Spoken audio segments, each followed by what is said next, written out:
الله أكبر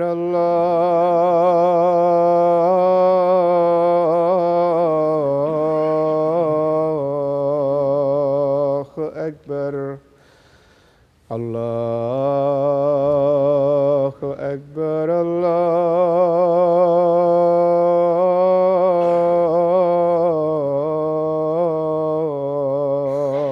الله أكبر. أشهد أن لا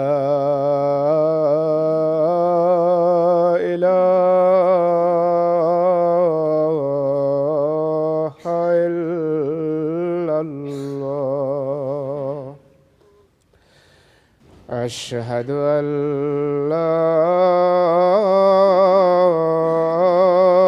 إله إلا الله. أشهد أن محمدًا رسول الله.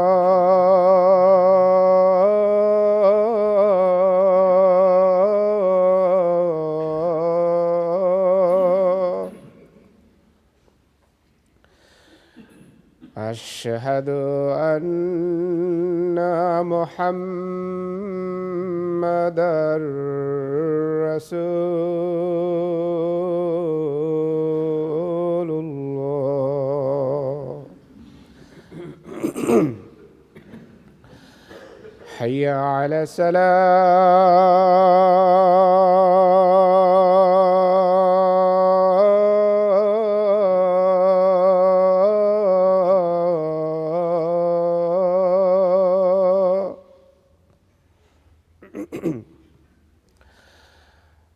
حي على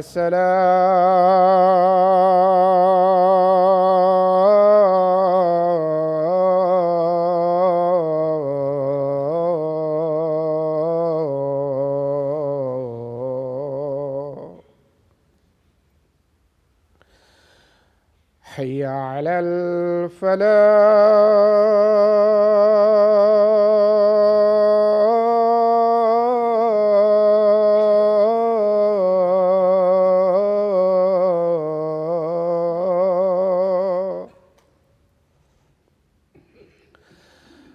حي على الفلاح.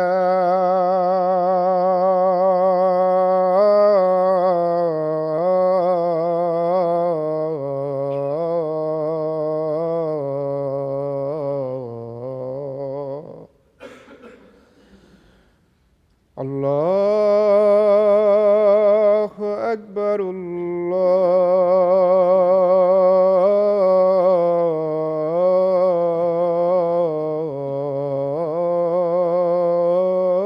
الله أكبر. لا إله إلا الله.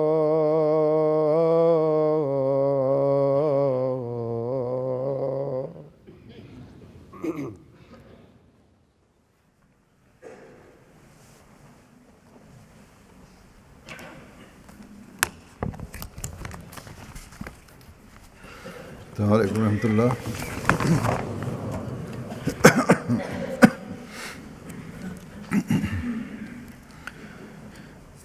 أشهد أن لا إله إلا الله وحده لا شريك له وأشهد أن محمدًا عبده ورسوله.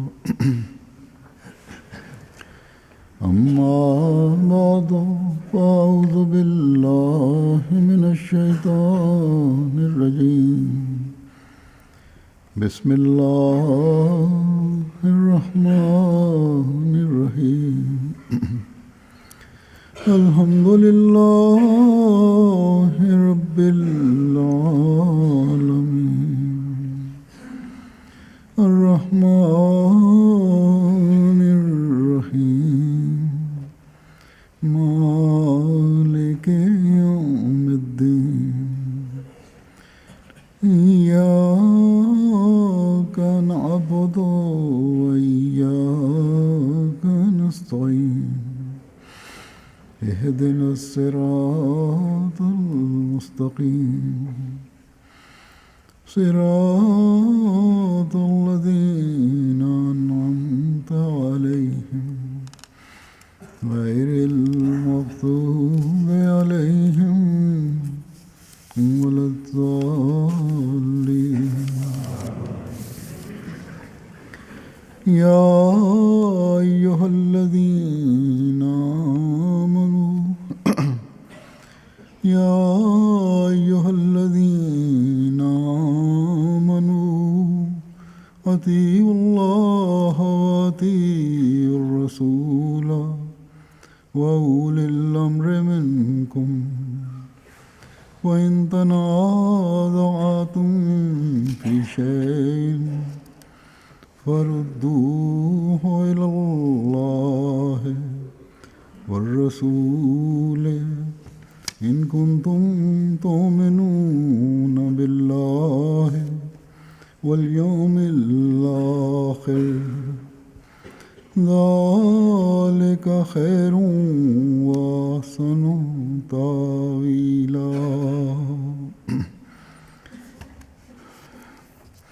اے وہ لوگو جو ایمان لائے ہو، اللہ کی اطاعت کرو اور رسول کی اطاعت کرو اور اپنے حکام کی بھی، اور اگر تم کسی معاملہ میں اولو الامر سے اختلاف کرو تو ایسے معاملے اللہ اور رسول کی طرف لوٹا دیا کرو اگر فی الحقیقت تم اللہ پر اور یوم آخر پر ایمان لانے والے ہو. یہ بہت بہتر طریق ہے اور انجام کے لحاظ سے بہت اچھا ہے. بس اس آیت نے ایک حقیقی مومن کے بارے میں ایک اصولی بات بیان فرما دی کہ اس نے اپنے اطاعت کے وصف کو نمایاں کرنا ہے، نکھار کر دکھانا ہے، چاہے وہ اللہ تعالیٰ کی اطاعت ہو، اللہ تعالیٰ کے رسول کی اطاعت ہو یا حکام کی اطاعت ہو. ہاں، اگر حکومت اللہ تعالیٰ اور اس کے رسول کے واضح حکم کے خلاف کوئی حکم دے تو پھر بہرحال اللہ تعالیٰ اور اس کے رسول کا حکم مقدم ہے.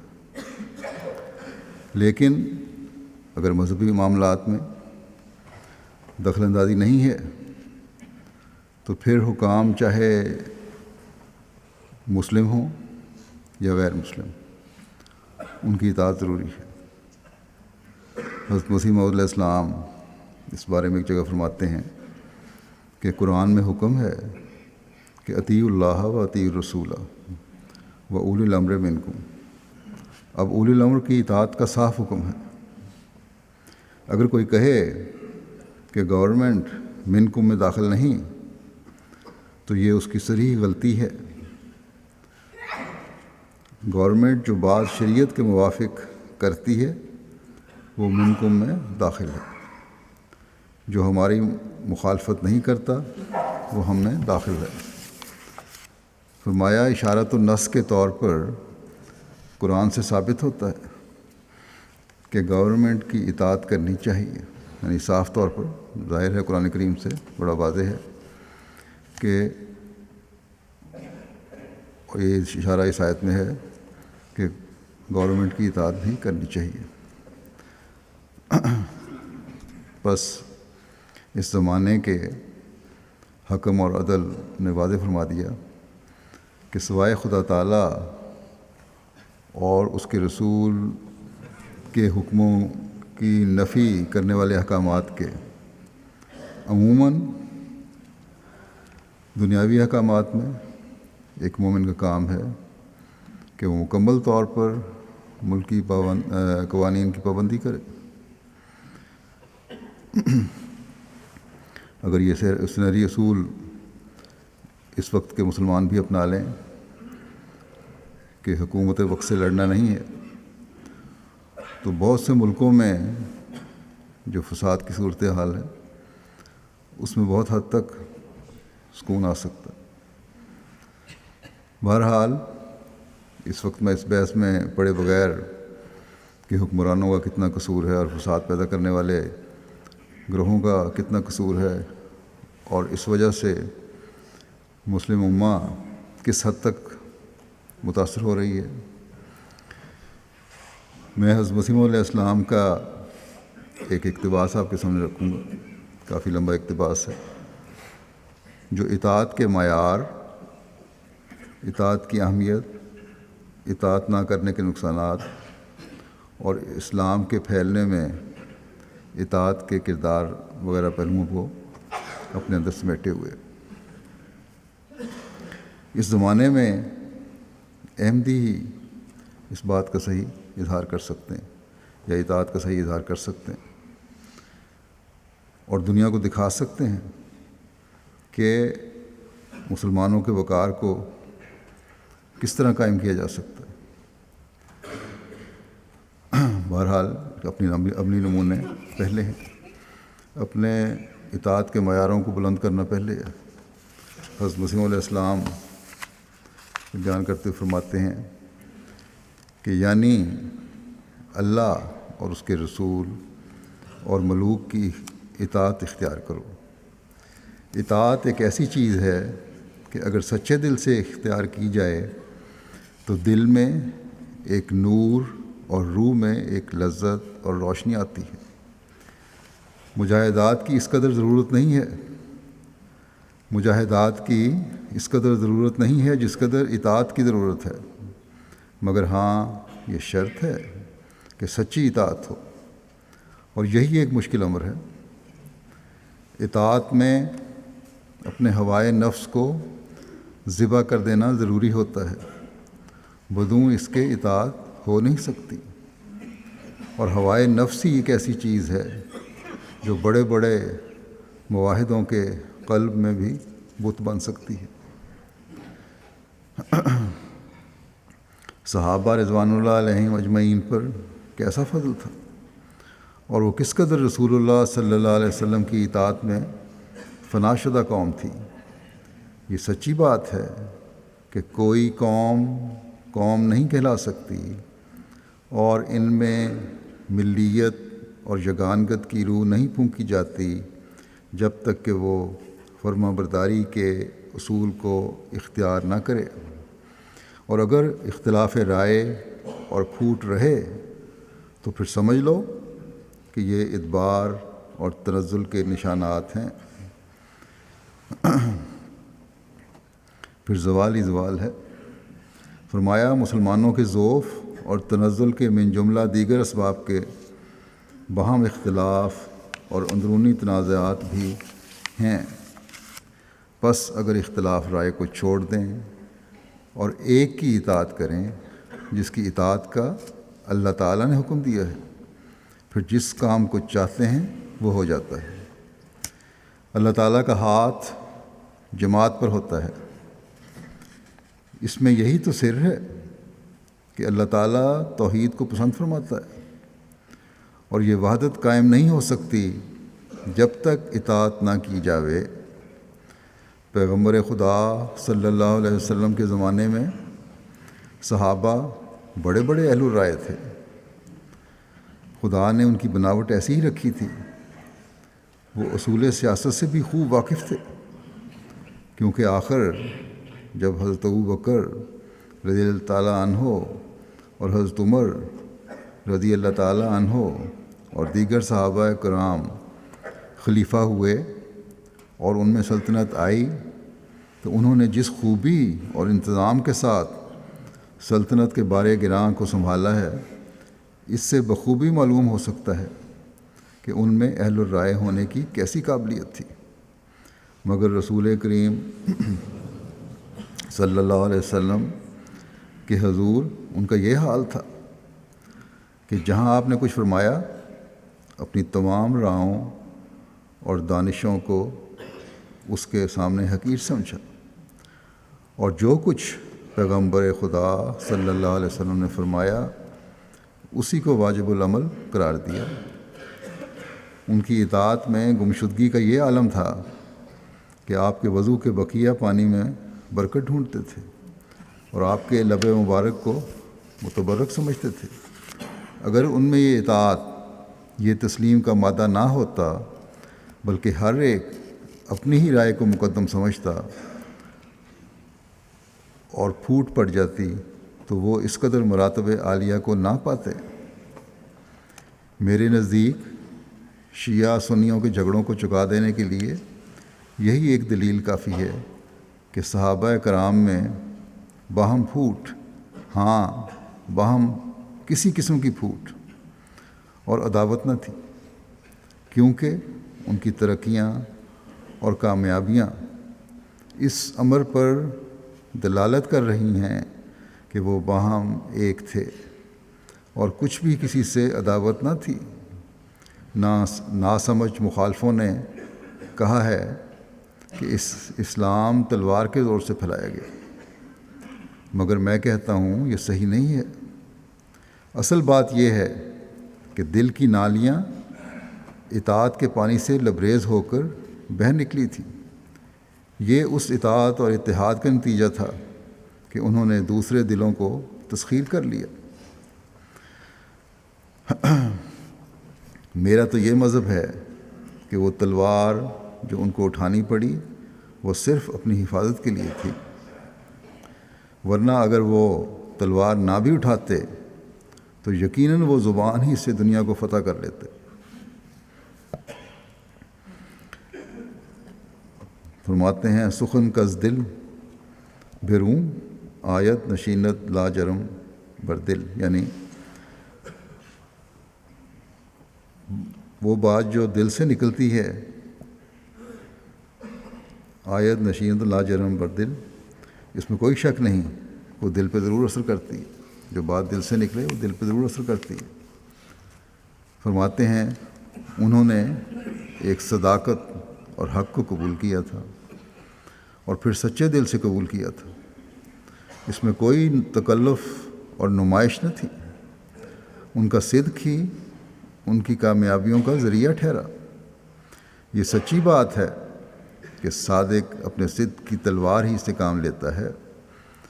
آپ پیغمبر خدا صلی اللہ علیہ وسلم کی شکل و صورت، جس پر خدا پر بھروسہ کرنے کا نور چڑھا ہوا تھا اور جو جلالی اور جمالی رنگ کو لیے ہوئے تھی، اس میں ہی ایک کشش اور قوت تھی کہ وہ بے اختیار دلوں کو کھینچے لیتے تھے۔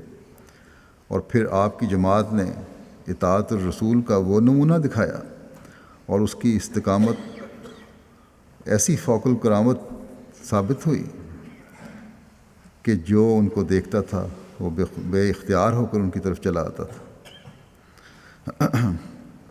اس نمونے کا جو دکھایا انہوں نے اور پھر مستقل مزاجی سے دکھاتے چلے گئے، اس کی ہی کرامت تھی کہ جس نے اس کو دیکھا وہ بے اختیار ان کی طرف کھینچا چلا آیا۔ غرض صحابہ کی اسی حالت اور وحدت کی ضرورت اب بھی ہے، کیونکہ اللہ تعالیٰ نے اس جماعت کو جو مسیح موعود کے ہاتھ سے تیار ہو رہی ہے اسی جماعت کے ساتھ شامل کیا ہے جو رسول اللہ صلی اللہ علیہ وسلم نے تیار کی تھی۔ اور چونکہ جماعت کی ترقی ایسے ہی لوگوں کے نمونوں سے ہوتی ہے، اس لیے تم جو مسیح موعود کی جماعت کہلا کر صحابہ کی جماعت سے ملنے کی آرزو رکھتے ہو، اپنے اندر صحابہ کا رنگ پیدا کرو۔ اطاعت ہو تو ویسی، وہاں محبت اور اخوت ہو تو ویسی۔ غرض ہر رنگ میں، ہر صورت میں تم وہی شکل اختیار کرو جو صحابہ کی تھی۔ اس ایک اقتباس میں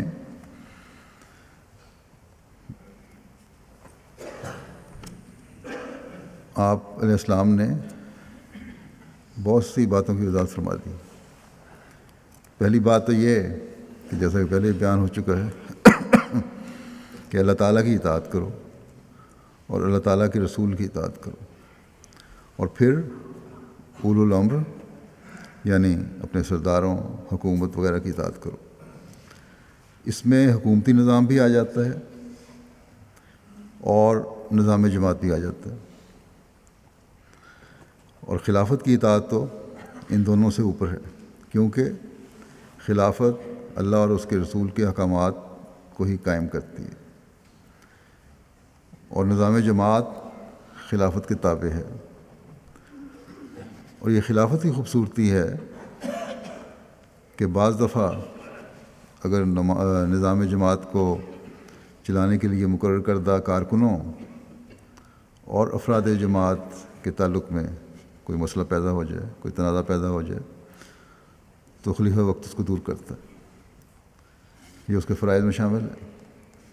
یہاں یہ بھی واضح ہو کہ جیسا کہ میں نے کہا کہ خلافت کی اطاعت حکومت سے بھی اوپر ہے، تو کسی قسم کی غلط فہمی نہیں ہونی چاہیے۔ خلیفہ وقت ملکی قانون کی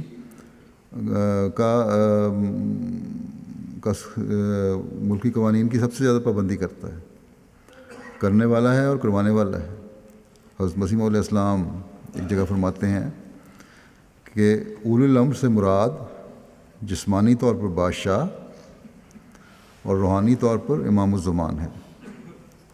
بس حکومت کے دنیاوی نظام کے اندر ایک روحانی نظام بھی چل سکتا ہے اور چلتا ہے، اور ہم خوش قسمت ہیں کہ اس روحانی نظام کا ہم حصہ ہیں، اور امام الزمان کے نظام کو جاری کرنے کے لیے ہی اللہ تعالیٰ نے خلافت کا نظام بھی جاری فرمایا ہے، جو اللہ اور اس کے رسول کی حکومت دلوں میں قائم کرنے کے لیے کوشش کرتا ہے۔ اور تنازع کی صورت میں جیسا کہ اللہ تعالیٰ کا حکم ہے، اللہ تعالیٰ اور اس کے رسول کے حکم کے مطابق فیصلہ کرتا ہے۔ یہ بھی ہم پر اللہ تعالیٰ کا احسان ہے کہ خلافت کا نظام ہم پہ جاری ہے، ورنہ اللہ تعالیٰ اور اس کے رسول کی طرف لوٹانے کے بارے میں مختلف فرقوں اور فقہاء کی اپنی اپنی تشریح ہے، تفسیریں ہیں، اور جو ایسی ہیں جو معاملوں کو سلجھانے کے بجائے الجھانے والی ہیں اور الجھا سکتی ہیں۔ اسی طرح حکومت وقت کے ساتھ معاملات میں بھی مختلف نظریات مختلف مسائل پیدا کر سکتے ہیں۔ بس ایک اجتہاد اور فیصلہ خلافت کے تابع رہ کر ہی ہو سکتا ہے، اور اس بات پر احمدی جتنا بھی شکر کریں وہ کم ہے، اور اس شکر کا اظہار خلافت کی مکمل اطاعت سے ہی ہو سکتا ہے۔ حضرت مسیح موعود علیہ السلام نے پھر یہ بھی فرمایا، اور یہ بڑی اہم بات ہے، کہ اطاعت اگر سچے دل سے کی جائے تو دل میں ایک نور اور روح میں ایک لذت اور روشنی آتی ہے، اور یقیناً اس سے مراد روحانی نظام کی اطاعت ہے، اور یہ معیار ہے ہر ایک کے لیے اپنی اطاعت کے ماپنے کا، کہ کیا دل میں نور پیدا ہو رہا ہے اطاعت سے، روح میں لذت روشنی آ رہی ہے۔ اگر ہر ایک خود اس پر غور کرے تو اپنے معیار اطاعت کو خود ہی وہ پرکھ لے گا کتنی ہے، کس قدر اللہ تعالیٰ کی وہ اطاعت کر رہا ہے، کس قدر رسول کی وہ اطاعت کر رہا ہے، اور کس قدر مسیح موعود علیہ السلام کے ذریعے قائم کردہ نظام خلافت کی اطاعت کر رہا ہے۔ اگر اللہ تعالیٰ اور اس کے رسول کی اطاعت کے بعد کوئی نور حاصل نہیں ہوتا تو آپ نے فرمایا اس کا کوئی فائدہ نہیں۔ حکومت کے وقت کی اطاعت سے امن اور سکون تو پیدا ہوگا، لیکن روحانی روشنی اور لذت روحانی نظام کی اطاعت میں ہی ہے۔ پھر اپنے روحانی معیار کو بلند کرنے کے لیے ایک نقطہ آپ نے یہ بیان فرمایا کہ مجاہدات کی اس قدر ضرورت نہیں جتنی اطاعت کی ہے۔ انسان جتنے چاہے مجاہدات کرتا رہے، لیکن اگر اطاعت نہیں تو نہ ہی انسان کو روحانی لذت اور روشنی مل سکتی ہے، نہ زندگی کا سکون مل سکتا۔ بس جو لوگ اپنی نمازوں اور عبادتوں پر بہت مان کر رہے ہوتے ہیں اور اطاعت سے باہر نکلتے ہیں، وہ اللہ تعالیٰ کے فضلوں کے وارث نہیں بن سکتے۔ پھر اطاعت کا معیار حاصل کرنے کے لیے ایک اہم بات آپ نے یہ بیان فرمائی کہ اطاعت میں اپنے ہوائے نفس کو ذبح کرنا ضروری ہے، اپنے تکبر کو مارنا ہوگا، اپنی انانیت پر چھری پھیرنی ہوگی، اپنی خواہشات کو اللہ تعالیٰ اور اس کے رسول صلی اللہ علیہ وسلم کی مرضی کے موافق کرنا ہوگا، تب ہی اطاعت کا معیار حاصل ہوگا، ورنہ آپ فرماتے ہیں اس کے بغیر اطاعت ممکن ہی نہیں۔ آپ نے فرمایا کہ بڑے بڑے مواحدوں کے دلوں میں بھی بت بن سکتے ہیں، ایسے لوگ جو خدا واحد کی عبادت کرنے والے ہیں، یہ کہتے ہیں کہ ہم ایک خدا کو ماننے والے ہیں، ہر وقت اللہ تعالیٰ کی یاد بقول ان کے دل میں ہے۔ فرمایا کہ ان کے دل میں بھی بت بن سکتے ہیں۔ بے شک ایک خدا کی عبادت کا دعویٰ ہو، لیکن خود پسندی اور فخر کے بت دلوں میں بیٹھے ہوں گے، جو ایک وقت میں پھر انسان کو ادنا اطاعت سے بھی باہر نکال دیتے ہیں۔ بڑی بڑی باتیں ایک طرف رہیں۔ آپ نے واضح فرمایا کہ صحابہ رضوان اللہ علیہم نے سچی اطاعت کے بعد ہی اپنی باتوں کے وہ اعلیٰ ترین نتائج حاصل کیے جو ہمارے لیے آج نمونہ ہے۔ ایک حدیث میں آتا ہے، آپ نے یہ فرمایا اطاعت کس طرح ہونی چاہیے کہ تمہارے اوپر اگر حبشی غلام بھی امیر مقرر کیا جائے تو اس کی بھی اطاعت کرو، بلکہ یہ بھی فرمایا کہ منقع کے سربراہ بھی اگر امیر مقرر کیا جائے تو اس کی بھی اطاعت کرو، یعنی اگر اس میں عقلی لحاظ سے کچھ کمیاں بھی ہوں تو۔ حضرت مسیح علیہ السلام نے قومی ترقی کو بھی اطاعت سے باندھ کر واضح فرمایا کہ کوئی قوم نہیں کہلا سکتی، اور ان میں ملیت اور یگانگت کی روح نہیں پھونکی جاتی جب تک فرما برداری کے اصول کو اختیار نہیں کریں گے۔ بس اس اصول کو اپنانا ہی ترقی کا راز ہے۔ حضرت صلی اللہ علیہ وسلم نے یہ بھی یہی فرمایا ہے کہ ترقی جماعت کے ساتھ رہنے، امام وقت کی باتیں سننے اور اطاعت سے ہی ملنی ہے، اس کے بغیر ترقی نہیں مل سکتی۔ آج اس اصل کو اگر مسلمان بھی سمجھ لیں تو ایک ایسی عظیم طاقت بن جائیں جس کا دنیا کی کوئی طاقت مقابلہ نہیں کر سکتی۔ لیکن ہم جو احمدی کہلاتے ہیں، ہمیں کامل فرما برداری کے معیاروں کو حاصل کرنے کی کوشش کرنی چاہیے۔ اطاعت کو روحانی جماعتوں کے لیے تو اللہ تعالیٰ نے انجام کے لحاظ سے بہترین کہا ہوا ہے، اور یہ تو ہے ہی کہ جب اطاعت کریں گے تو انجام بہتر ہوگا ہی، جس سے انقلاب پیدا ہوگا۔ لیکن دنیاوی نظاموں میں بھی ہم دیکھتے ہیں کہ فرما برداری کی روح کیسے کیسے انوکھے کام دکھاتی ہے۔ نپولین کے بارے میں ہم تاریخ میں دیکھتے ہیں، کہا جاتا ہے کہ اس نے فرانس کو ایسے وقت میں سنبھالا جب وہ اپنے عروج سے زوال کی طرف جا رہا تھا، نیچے نیچے گر رہا تھا، اس کی حالت خراب سے خراب تر ہو رہی تھی ملک کی۔ نپولین نے لوگوں سے کہا کہ جب تک تم میں تفرقہ اور پھاڑ ہے تم کامیاب نہیں ہو سکتے۔ اگر تم اطاعت اور فرمانبرداری کا مادہ اپنے اندر پیدا کرو تو تم جیت جاؤ گے، ترقیاں حاصل کرو گے، اپنا مقام حاصل کر لو گے۔ چنانچہ ملک کے جو خیر خواہ لوگ تھے انہوں نے اس کی بات مان لی اور اس کے ارد گرد جمع ہونے شروع ہو گئے، اسی کو اپنا لیڈر بنا لیا اور اطاعت و فرمانبرداری کا بہترین نمونہ دکھایا۔ ایسی روح اس نے پیدا کی کہ وہ اس کے ارد گرد تھے، ہر بات ماننے والے تھے۔ بلکہ کہا جاتا ہے کہ ایسا نمونہ دکھایا کہ اس نے نپولین کی اپنی زندگی کو بھی بدل دیا، باوجود اس کے کہ وہ اطاعت کے لیے کہا جاتا تھا۔ اس کو جب عملی طور پر اس کے سامنے اطاعت آئی تب اس نے اپنے آپ میں مزید انقلاب پیدا کیا۔ بہرحال ایک وقت ایسا بھی آیا کہ ایک بڑی جنگ کے بعد نپولین ہار گیا اور اٹلی کے ایک جزیرے میں قید کر دیا گیا۔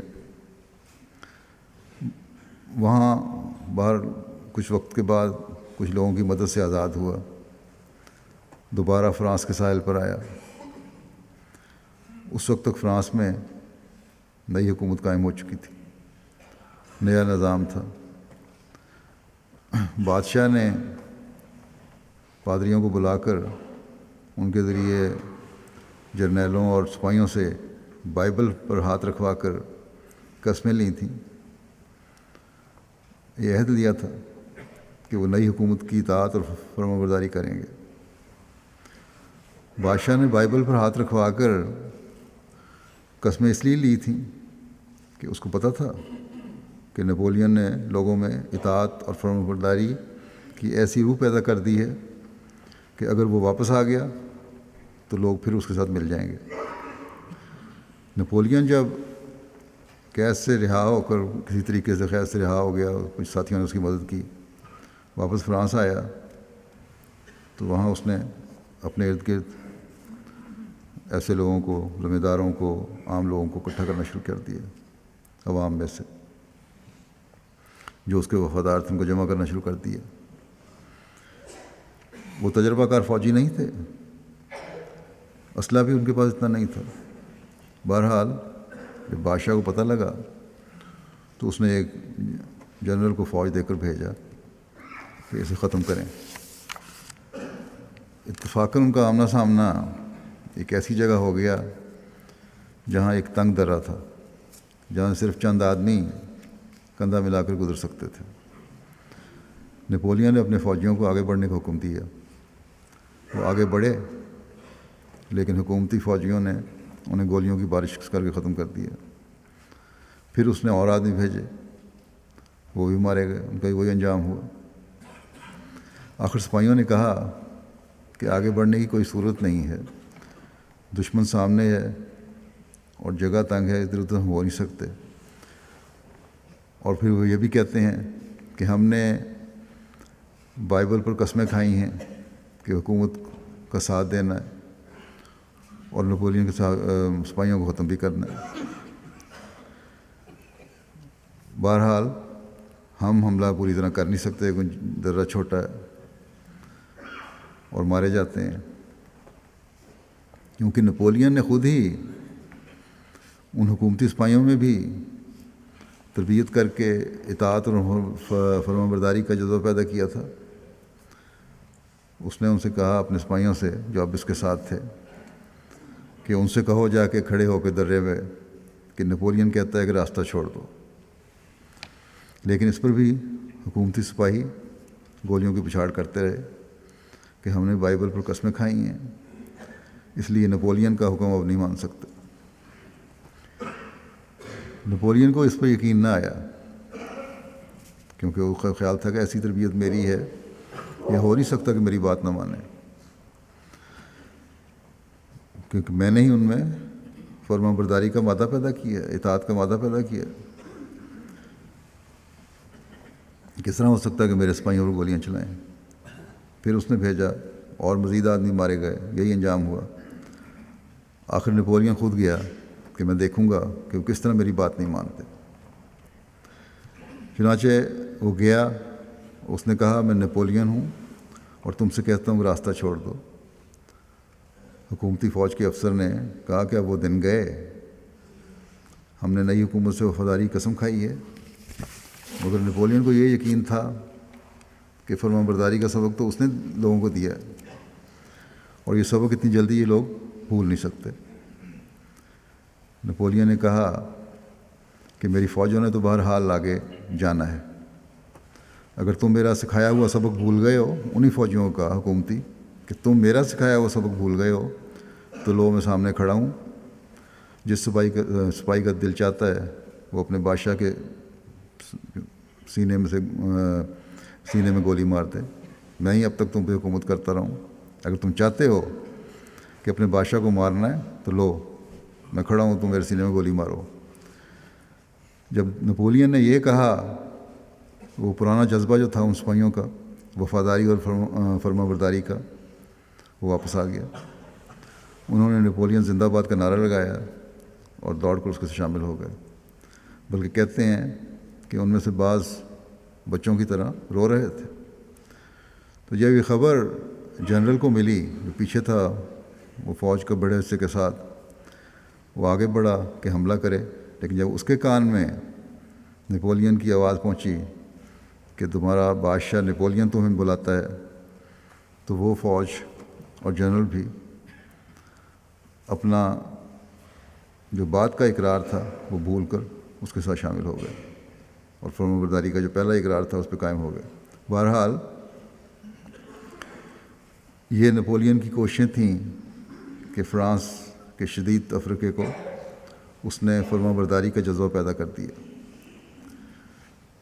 حضرت مسلم موعود رضی اللہ عنہ ایک جگہ یہ مثال بیان کر کے فرماتے ہیں کہ نپولین یا اس جیسے دوسرے لیڈروں کے پاس تو خدا تعالیٰ کی وہ تائید نہیں تھی جو سچے مذہب کے پاس ہوتی ہے، لیکن پھر بھی انہوں نے انقلاب پیدا کیا۔ لیکن بیعت کرنے والوں کی تو مختلف صورت ہوتی ہے۔ بیعت کا تو مفہوم ہی اطاعت میں اپنے آپ کو فنا کرنا ہے، اور یہ مفہوم اتنا بلند ہے کہ دنیاوی امور میں فرمانبرداری اس کا مقابلہ کر ہی نہیں سکتا۔ آپ نے فرمایا کہ یہ گر اطیع اللہ و اطیع الرسول و اولی الامر منکم ایسا ہے کہ جب تک کوئی قوم اس پر عمل نہیں کرتی، خواہ وہ سچے مذہب کی پابند ہو یا اس سے ناواقف، کبھی کامیاب نہیں ہو سکتی۔ بس حضرت مسیح موعود علیہ السلام کے اس ارشاد کو ہر وقت سامنے رکھنے کی ضرورت ہے کہ قوم بننے کے لیے یگانگت اور فرمان برداری انتہائی ضروری ہے، اور اس کے بغیر گراوٹ اور تنزل ہی ہوگا۔ اس بارے میں قرآن کریم نے بھی ہمیں واضح فرمایا ہے۔ اللہ تعالیٰ فرماتا ہے کہ واعتصموا بحبل اللہ جمیعا ولا تفرقوا واذکروا نعمت اللہ علیکم اذ کنتم اعداء فألف بین قلوبکم فاصبحتم بنعمتہ اخوانا وکنتم علی شفا حفرۃ من النار فانقذکم منہا کذالک یبین اللہ لکم آیاتہ لعلکم تہتدون۔ یعنی اللہ کی رسی کو مضبوطی سے پکڑ لو اور تفریقہ نہ کرو، اور اپنے اوپر اللہ کی نعمت کو یاد کرو کہ جب تم ایک دوسرے کے دشمن تھے تو اس نے تمہارے دلوں کو آپس میں باندھ دیا، اور پھر اس کی نعمت سے تم بھائی بھائی ہو گئے، اور تم آگ کے گڑھے کے کنارے پر کھڑے تھے تو اس نے تمہیں اس سے بچا لیا۔ اسی طرح اللہ تمہارے لیے اپنی آیات کھول کھول کر بیان کرتا ہے تاکہ شاید تم ہدایت پا جاؤ۔ بس یہ واضح ارشاد ہے اللہ تعالیٰ کا، لیکن مسلمانوں کی بدقسمتی کہ اس واضح ارشاد کے باوجود تفرقہ کی انتہا تک پہنچے ہوئے ہیں، اور اپنے اوپر جو انعامات ہوئے تھے ان کو بھلا بیٹھے، اور ادبار اور تنزل کی انتہاؤں کو بھی اس وجہ سے چھو رہے ہیں۔ مسیح موعود علیہ السلام کے زمانے سے یہ حالت مسلمانوں کی جو تھی اس وقت، جیسا کہ آپ نے فرمایا، اب تو اس کی انتہا ہوئی ہے، اس زمانے کی نسبت اب تو یہ انتہا کو پہنچی ہوئی ہے، لیکن سمجھتے نہیں ہیں۔ حضرت مسیح علیہ السلام نے فرمایا کہ اگر اختلاف رائے چھوڑ دو اور ایک کی اطاعت کرو، یعنی زمانے کے امام کی اطاعت، کیونکہ اس زمانے میں وہ ایک جو اللہ تعالیٰ نے بھیجا ہے حضرت صلی اللہ علیہ وسلم کے غلام صادق کے طور پر، وہ مسیح موعود ہی ہیں۔ تو فرمایا کہ پھر دیکھو کہ کس طرح ہر کام میں برکت پڑے گی۔ اللہ تعالیٰ ان کو عقل دے۔ آپ نے فرمایا کہ اللہ تعالیٰ کا ہاتھ جماعت پر ہوتا ہے، اور یہی بات ہمیں حضرت صلی اللہ علیہ وسلم کے ارشادات میں ملتی، اور جب تک یہ عبادت قائم نہیں ہوگی نہ خدا تعالیٰ ملے گا، نہ دوسری کامیابیاں مل سکیں گی۔ خدا تعالیٰ بھی انہی کو ملتا ہے،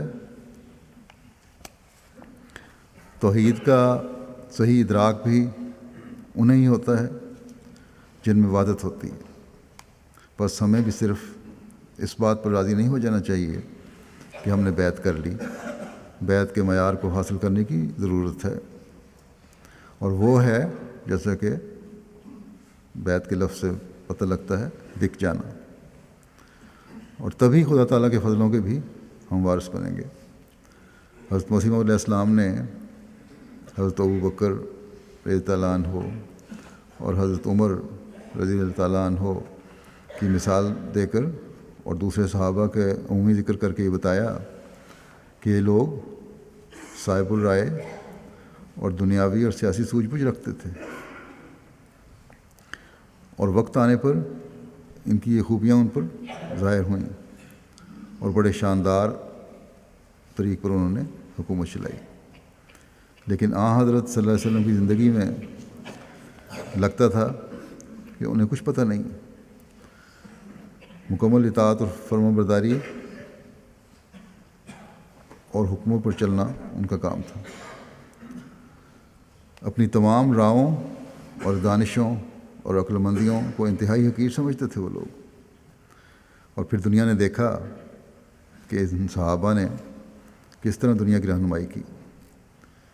یہی تربیت تھی جس نے خلافت راشدہ میں بھی اطاعت کے نمونے، اعلیٰ ترین نمونے دکھائے۔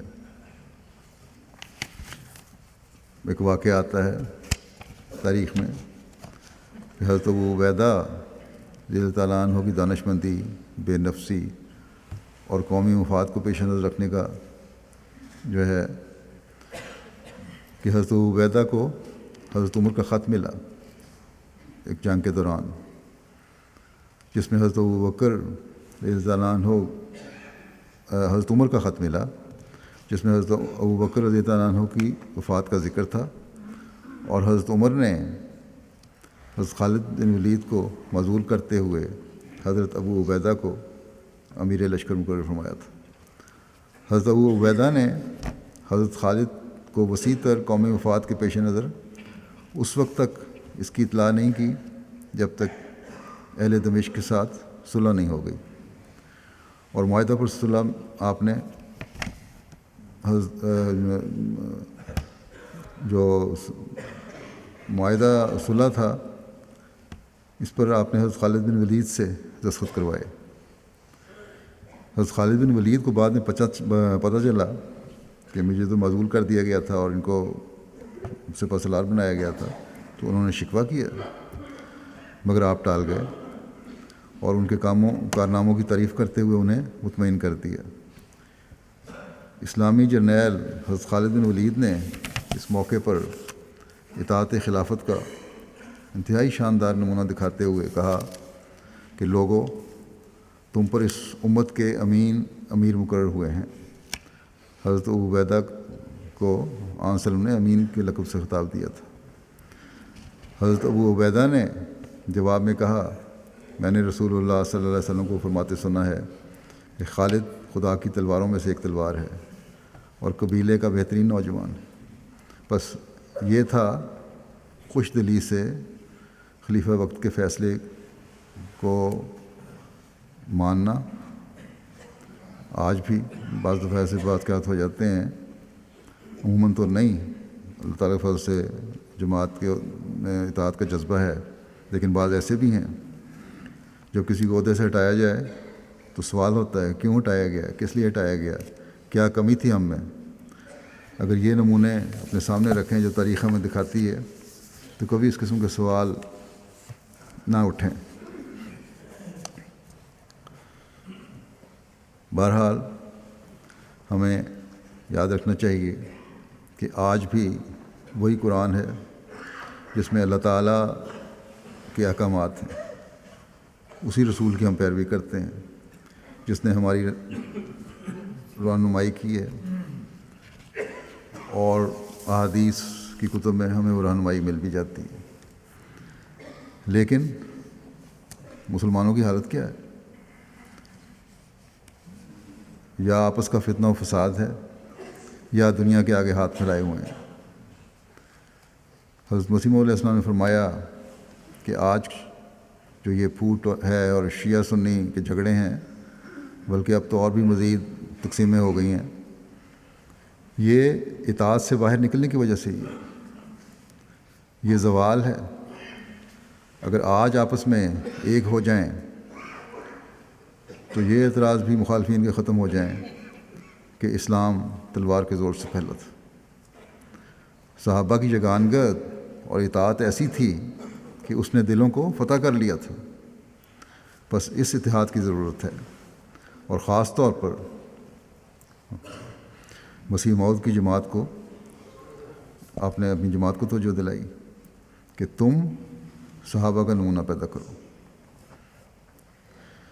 تاکہ تمہاری سچائی کی تلوار دشمنوں کو کاٹتی چلی جائے، اور یہ اس وقت ہوگا جب کامل اطاعت اور فرما برداری ہم میں سے ہر ایک میں پیدا ہوگی، ہر ایک اپنے اندر پیدا کرنے کی کوشش کرے گا۔ اگر اللہ تعالیٰ اور اس کے رسول کی کامل اطاعت ہوگی تو اس نور سے بھی حصہ ملے گا جو آن حضرت صلی اللہ علیہ وسلم کو دیا گیا تھا۔ بس یہ ایک بہت بڑی ذمہ داری ہے ایک احمدی کی کہ حضرت مسیح موعود علیہ الصلوۃ والسلام کی بیعت میں آ کر اطیعوا اللہ و اطیعوا الرسول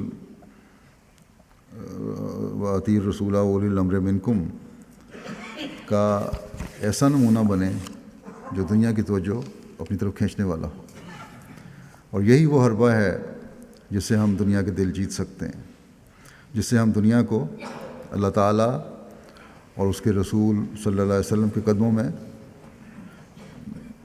لا کے ڈال سکتے ہیں، جس سے ہم دنیا کی رہنمائی کر سکتے ہیں، جس سے ہم دنیا کے فسادوں کو ختم کر سکتے ہیں۔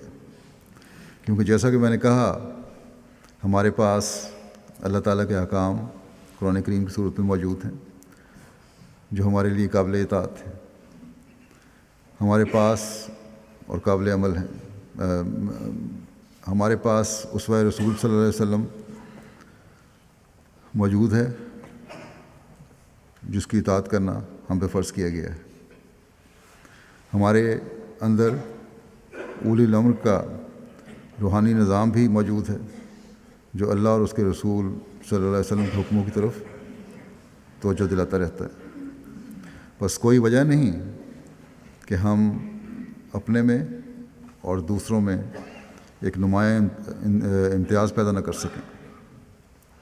اللہ تعالی ہم سب کو اس کی توفیق عطا فرمائے، اور جو توقعات حضرت مسیح موعود علیہ الصلوۃ والسلام نے ہم سے رکھی ہیں ہم ہمیشہ انہیں پورا کرنے والے ہیں۔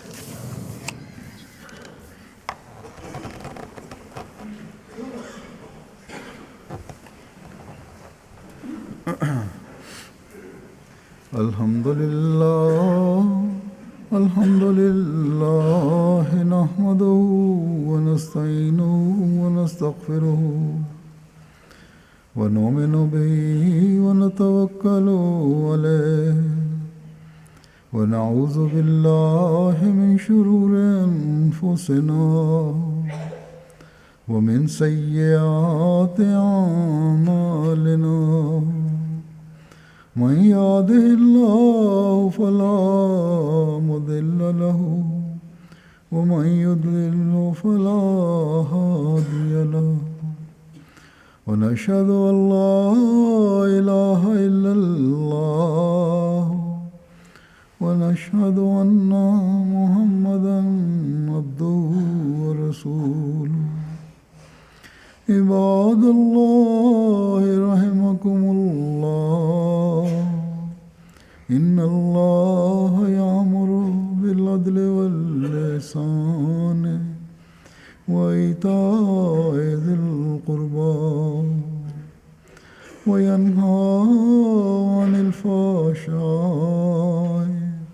والمنكر والبغي يعظكم لعلكم تذكرون اذكروا الله يذكركم وادعوه يستجب لكم ولذكر الله أكبر.